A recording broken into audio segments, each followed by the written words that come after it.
Buenas tardes, mi nombre es Arturo Barrios. En este momento le voy a hacer una introducción a lo que es la producción de proteínas recombinantes, considerando aspectos de interés de la Green Fluorescent Protein o proteína fluorescente verde para la producción de estos productos biotecnológicos.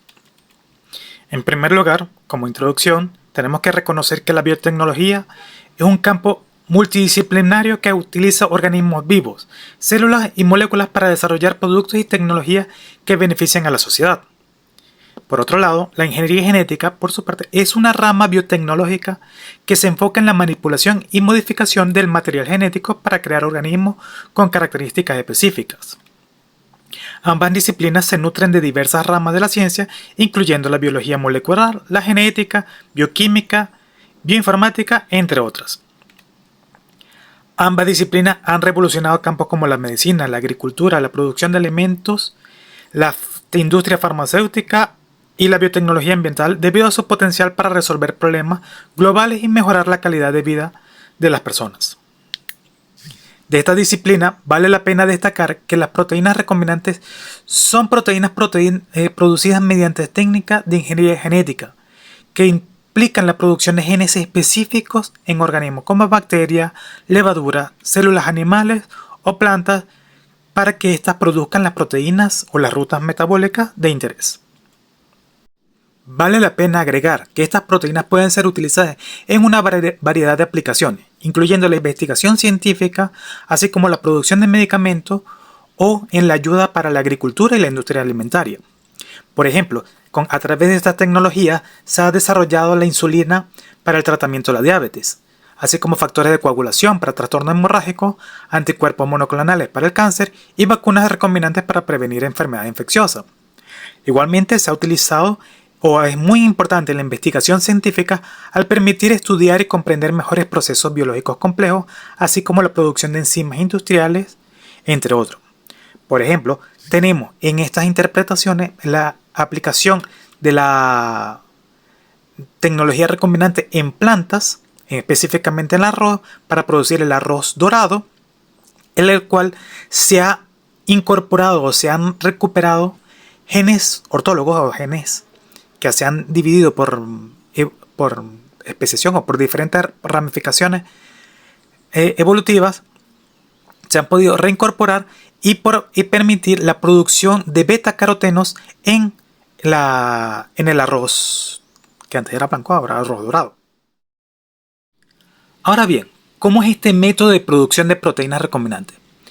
En primer lugar, la producción de estas implica una serie de pasos que van desde la identificación del gen de interés al diseño de un vector capaz de producirlo para luego purificar la proteína necesaria y purificar y caracterizar la proteína resultante. Para esto se procede con la identificación del gen de interés. Esto se puede hacer desde la identificación de la especie, individuo, tejido y hasta la condición en la que se expresa ese gen o bien a través de secuencias genómicas disponibles.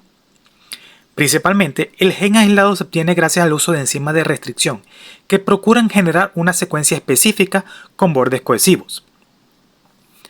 Al mismo tiempo, tengo que considerar el sistema de expresión adecuado para la producción eficiente de esta proteína.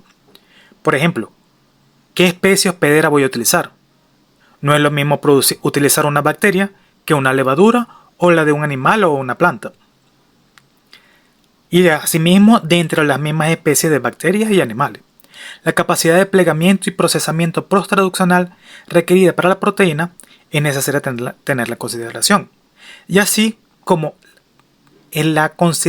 considerar la escalabilidad del sistema.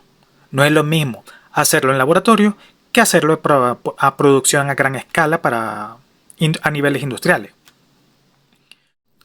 Una vez con el gen seleccionado, aislado, lo siguiente que vamos a hacer es el diseño del vector, que debe ser cuidadosamente planificado para que incluya todos los elementos necesarios para la expresión eficiente de la proteína. Para eso incluimos elementos reguladores, secuencias de procesamiento, marcadores de selección y otros componentes necesarios. En la gráfica que tenemos a continuación, tenemos los elementos claves del vector de replicación. Por ejemplo, un sitio de origen. Esto permite que se replique el el plásmido o el cromosoma, dependiendo del caso que se esté utilizando. Una secuencia promotora que permite el inicio de la replicación y de la traducción, de la transcripción y la traducción.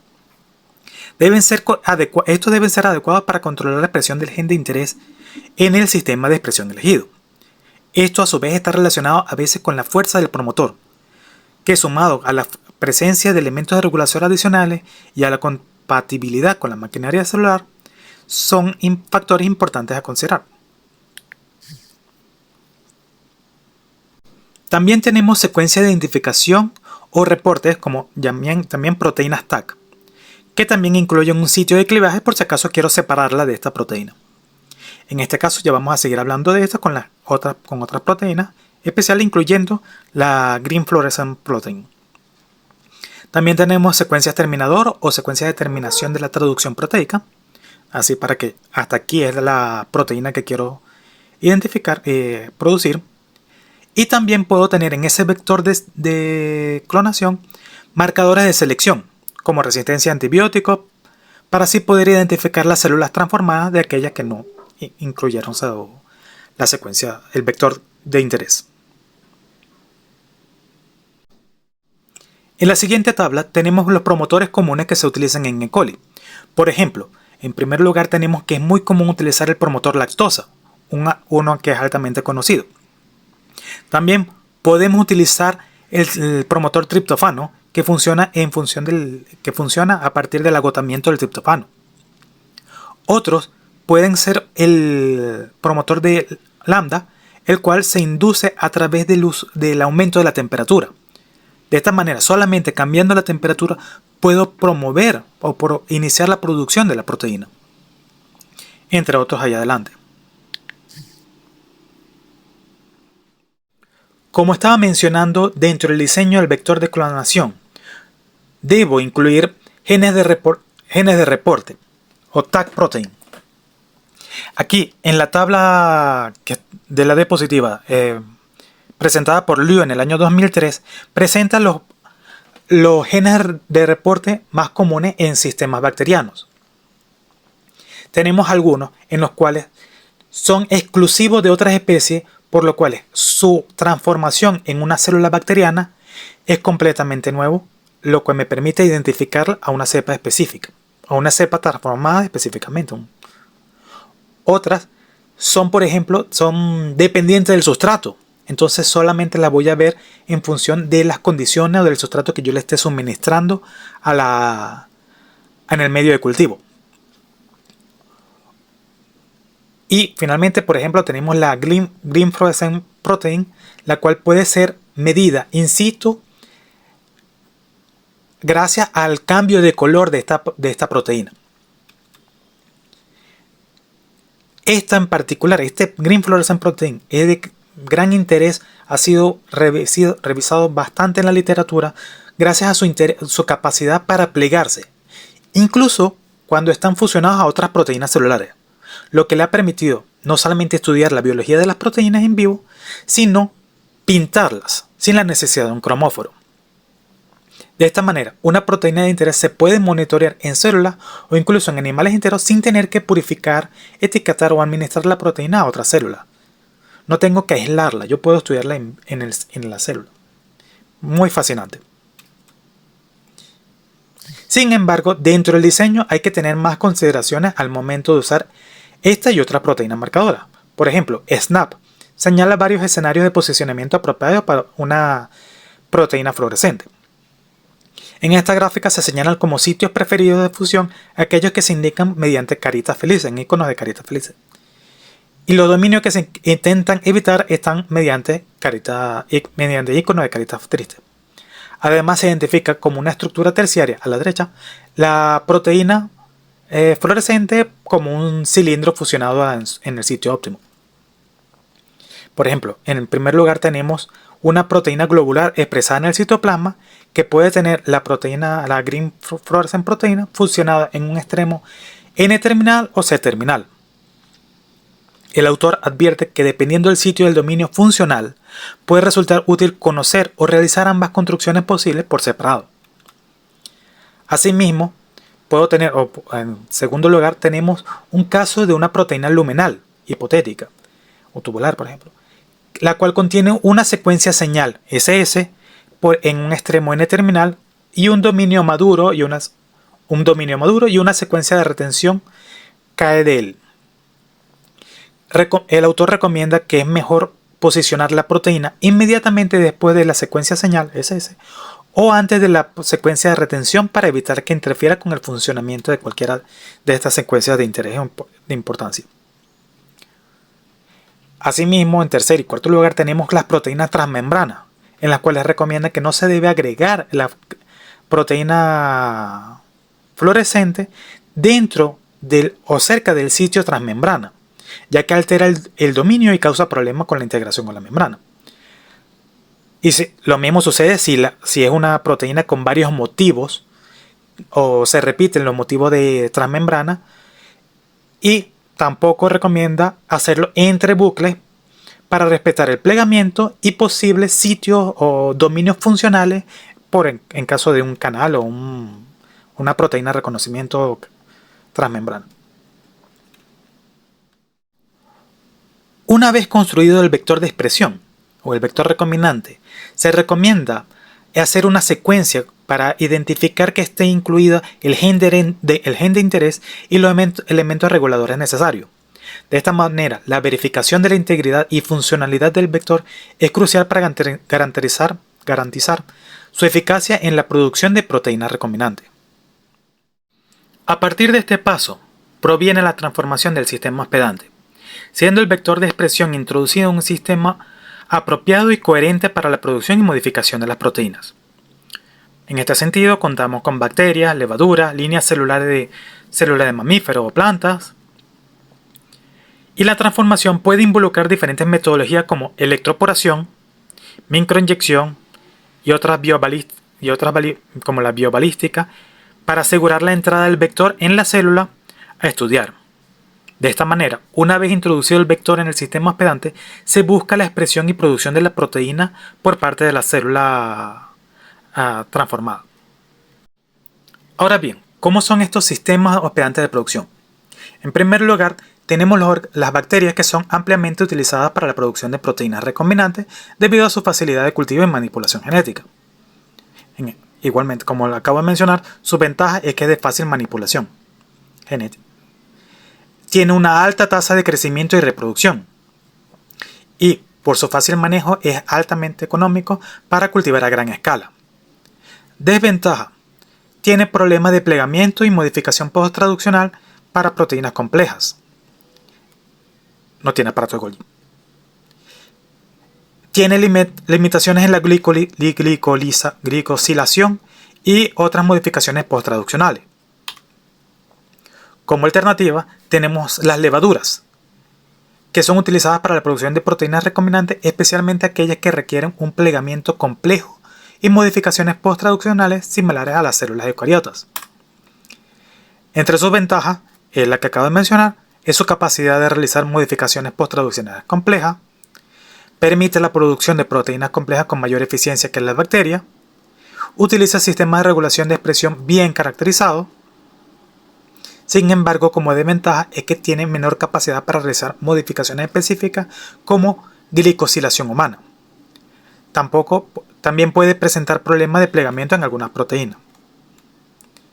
Por otro lado, tenemos células animales, como células de mamíferos, que son utilizadas para la producción de proteínas que requieren esas modificaciones posttraduccionales específicas o tienen plegamiento complejo. Igualmente, como acabo de decir, entre sus ventajas está la capacidad de realizar modificaciones posttraduccionales específicas como la glicosilación humana.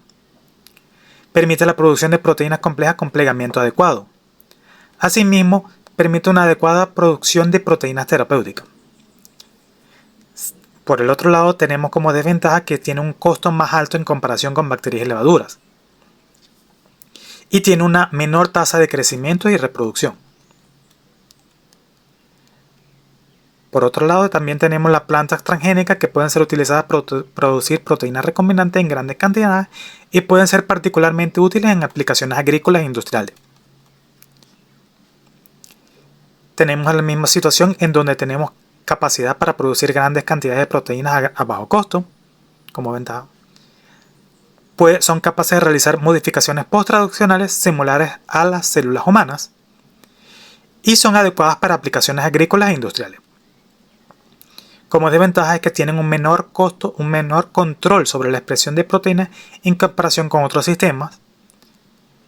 Y si se libera como sistema agrícola hay un riesgo de contaminación genética en el medio ambiente. Finalmente tenemos sistemas in vitro, en el cual tenemos mayor control de estos sistemas en laboratorio y me permite hacer algunas proteínas recombinantes a través de sistemas envasados como tal, para la extracción de extractos celulares y sistemas de expresión basados en células libres. Como ventaja tenemos la capacidad de producir proteínas complejas o tóxicas que pueden ser difíciles de expresar en sistemas vivos, mayor control sobre el ambiente de expresión y no deberían salir del sistema, no deberían de ser liberados al ambiente. Desventaja: tienen un costo y una complejidad técnica mayor que en comparación con otros sistemas vivos. Asimismo, tiene dificultades para escalar la producción a niveles industriales.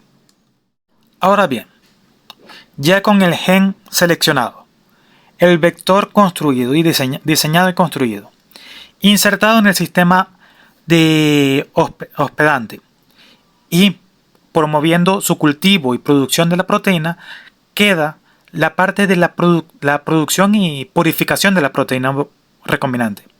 Para esto vamos a utilizar técnicas como la cromatografía, la precipitación, la filtración, entre otras, para obtener la proteína en una forma altamente purificada, lo cual posteriormente se procede para su caracterización y análisis para determinar su identidad, pureza, estabilidad, actividad biológica y cualquier otro análisis que convenga hacer, como evitar impurezas y contaminantes. Ahora, concluyendo, otros pasos extras pueden involucrar, ya una vez producida la proteína aislada, caracterizada, identificada todas sus propiedades y garantizando su calidad, yo ahora tengo que involucrar otros procesos para su producción y uso para el beneficio de la sociedad. En eso yo tengo que involucrar procesos de almacenamiento, distribución del producto biológico, distribución de acuerdo a condiciones específicas requeridas para su conservación y uso posterior. Por ejemplo, yo puedo tener proteína vacuna recombinante, en el cual voy a necesitar no solamente su fabricación, sino distribución en condiciones específicas, como en condiciones de frío.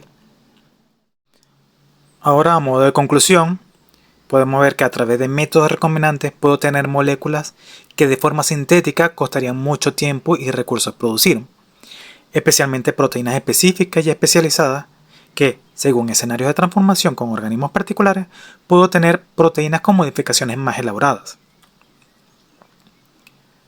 Hay una gran diversidad de variables y estrategias a considerar.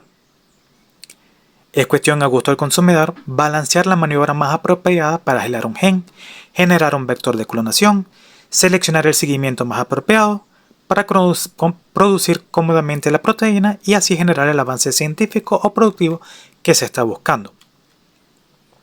Nuevamente, destaco la Green Fluorescent Proteína por su ventaja reportada en la literatura sobre otros recursos para poder trabajar como marcador y ser rápidamente identificado por su coloración, especialmente por su aptitud para reaccionar sin la necesidad de otro reactivo, además de su potencial para ayudar en el aislamiento de la proteína recombinante.